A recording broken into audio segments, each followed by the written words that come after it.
Bienvenidos compañeros a este nuevo podcast. Hoy hablaremos sobre algo distinto al entrenamiento, pero que sin duda alguna les va a aportar bastante y les será muy útil. Y es cómo mejorar la forma de estudiar, algunos consejos, estructuras involucradas en el proceso y cómo implementar algunos métodos que pues personalmente me han funcionado. Para empezar, cabe destacar que nuestro cerebro es capaz de procesar enormes cantidades de información y una de las características más destacables en cuanto a las funciones del cerebro es que actúa como un filtro. Digamos que tu mente sabe que es importante para ti y solo se enfoca en esas partes de la información capturada. Esto es bastante interesante porque a este filtro se le conoce como el sistema de activación reticular o SAR, la cual es una estructura que se encuentra en nuestro cerebro y pues por mencionar algunas otras funciones, además del filtro de información, también regula nuestro estado de vigilia y las oscilaciones diurnas y nocturnas. En cualquier momento de nuestro día a día, nuestro cerebro registra unos 8 millones de bits de información. La mayoría de esta información no se le presta la suficiente atención porque en realidad no añaden un valor significativo en la búsqueda de soluciones para los objetivos o en lo que tú estés enfocado en conseguir. Por lo tanto, el SAR filtra la información y solo somos conscientes de aquella parte de la información que en realidad nos es útil para alcanzar nuestros objetivos o también es útil en el sentido de nuestra supervivencia.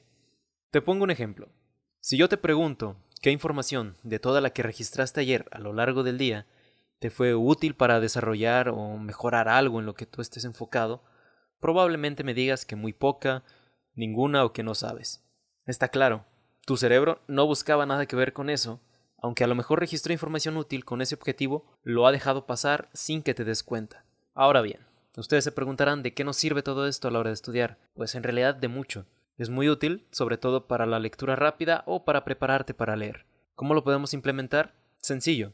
Antes de iniciar a leer o estudiar, tú debes pensar que toda la información que se te presente es útil para ti. Sea de la temática que sea, tú le vas a encontrar una utilidad y te ayudará a mejorar.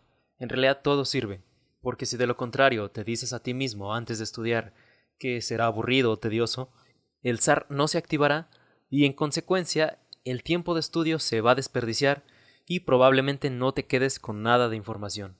El segundo punto es tener expectativas de aprendizaje. ¿Qué esperas de este libro o de este tema? ¿En qué te puede ayudar a mejorar, etcétera? Y pues en el tercer punto revisa el índice, revisa los contenidos y si estos se encuentran relacionados con tus expectativas, ya que de esa forma tú te podrás enfocar en esa información. Ahora bien, después de conocer cómo enfocarse en la información que se quiere aprender, les voy a compartir un método de estudio que personalmente me gusta mucho y que me parece muy útil. Pero antes hay que conocer un concepto bastante interesante que es la curva del olvido. Esta fue propuesta por el psicólogo alemán Hermann Ebbinghaus y en ella se ilustra la pérdida retentiva de información que sucede con el tiempo. Cabe destacar que la intensidad del recuerdo indica cuánto se mantiene un contenido en el cerebro. Digamos que cuanto más intenso sea un recuerdo, más tiempo se mantiene. Como lo pueden observar, este es un gráfico típico de la curva del olvido. Muestra que normalmente en unos días o semanas se suele olvidar la mitad de lo que hemos aprendido, a no ser que lo repasemos. Esto es sumamente interesante y se los menciono porque una de las formas de repaso más eficaces que se han propuesto es procurar siempre que la primera sesión de estudio sea como máximo 1 o 2 días después de lo aprendido, posteriormente una semana y después un mes. De esta forma mejoras la retención de información.